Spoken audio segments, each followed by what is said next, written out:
Hello and welcome to another episode of 2 Minutes with Tim here on Heavenward Thinking. Today we're going to look at the first part of our Christmas series we're going to do on 2 Minutes with Tim. So I'll read Luke chapter 2. We're going to read the first 7 verses this week, and then we'll get right into this week's encouragement. In those days, Caesar Augustus issued a decree that a census should be taken of the entire Roman world. This was the first census that took place while Quirinius was governor of Syria, and everyone went to their own town to register. So Joseph also went up from the town of Nazareth in Galilee to Judea, to Bethlehem, the town of David, because he belonged to the house and line of David. He went there to register with Mary, who was pledged to be married to him and was expecting a child.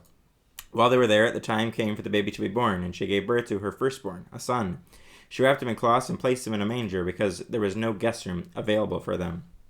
As we prepare to celebrate Christmas this year, my encouragement to you is to spend time actually reading the Christmas story and reflecting on what Christmas is all about. It's so easy when we look at this season and we go through all the chaos that sometimes comes at Christmas time to get distracted with all the different things and all the different celebrations on our calendars. But it's so important that we take moments out of our daily lives to make sure that we are reflecting on the true meaning of Christmas, which is not just celebrating gifts and family time and all kinds of fun parties. It's Jesus Christ, the gift of the Son of God to us. God sent his one and only Son as a sacrifice for our sins. And here in Luke chapter 2, we get to see kind of the beginning of that story in Luke's account of the gospel. And we see here that Joseph and Mary went up from their town and had to go to Bethlehem, and they had to go take part in this census. But when they get there and Mary's expecting a child and it's time for the baby to be born,